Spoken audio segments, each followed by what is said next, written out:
College street তোমরা সবাই ঘুরে এসছো, বাট ওটা শুধুমাত্র একটা স্ট্রিট নয়, ওটা একটা ফিলিংস, একটা emotion.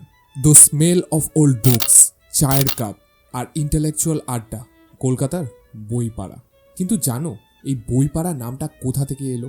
Let's go back a few 100 years ago.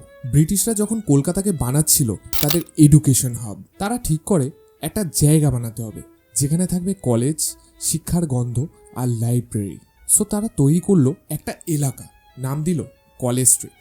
কারণ এই রাস্তায় তৈরি হচ্ছিল হিন্দু কলেজ, যেটাকে এখন সবাই প্রেসিডেন্সি বলে চিনে থাকবে, তার পাশাপাশি সংস্কৃত কলেজ আর পরে ক্যালকাটা ইউনিভার্সিটি।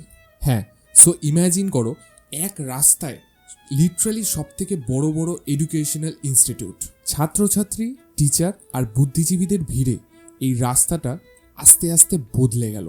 বুকসেলাররা শুরু করলো ফুটপাতের ছোট্ট দোকান, দেন আস্তে আস্তে এলো সেকেন্ড হ্যান্ড বইয়ের যুগ, যেটা নতুন বই না কিনতে পাওয়া ছাত্রছাত্রীদের জন্য ছিল একটা আশীর্বাদের মতো। ধীরে ধীরে এই স্ট্রিটটা পুরো ট্রান্সফর্ম হয়ে গড়ে উঠলো বিগেস্ট বুক মার্কেট ইন এশিয়াতে। আর মানুষ বলা শুরু করলো এই বইটা দরকার, বই পাড়াতে চলে যায়। এইভাবে আস্তে আস্তে বইপাড়া নামটা রয়ে গেল। কলেজ স্ট্রিট মানে যে শুধুমাত্র বই তা নয়, এটা একটা আড্ডারও হাব বটে। কফি হাউসের সামনে দাঁড়িয়ে চা খেতে খেতে হাজারটা তর্ক, ফিলোসফি, রাজনীতি, প্রেম, রেভলিউশন সবকিছু নিয়েই ডিবেটস।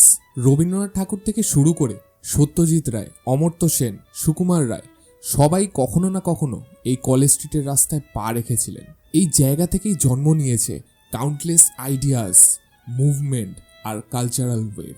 আজও কলেজ স্ট্রিট শুধুমাত্র বই কেনা বেচা নয়, এটা একটা হিস্ট্রি বুকের মতো। প্রতিটা পাতা যেন একটা রেভলিউশনের গল্প বলে। আর এখানকার বইপাড়া নামটা সিম্বল অফ নলেজ, কালচার আর বেঙ্গলের ব্রেন পাওয়ার। তাই পরের বার কলেজ স্ট্রিট গেলে শুধুমাত্র বই কিনে তাড়াতাড়ি করে বেরিয়ে যেও না, সেখানে বসে একটু অনুভব করো এই রাস্তার ইতিহাসটাকে। কারণ এই রাস্তাটা শুধুমাত্র একটা রাস্তা না, এটা একটা লিভিং লাইব্রেরি। আর এরকমই কলকাতার ব্যাপারে ইন্টারেস্টিং গল্প জানতে ফলো করো আমাকে ফেসবুকে, ইনস্টাগ্রামে আর ইউটিউবে, নিচে ডেসক্রিপশনে দেওয়া আছে।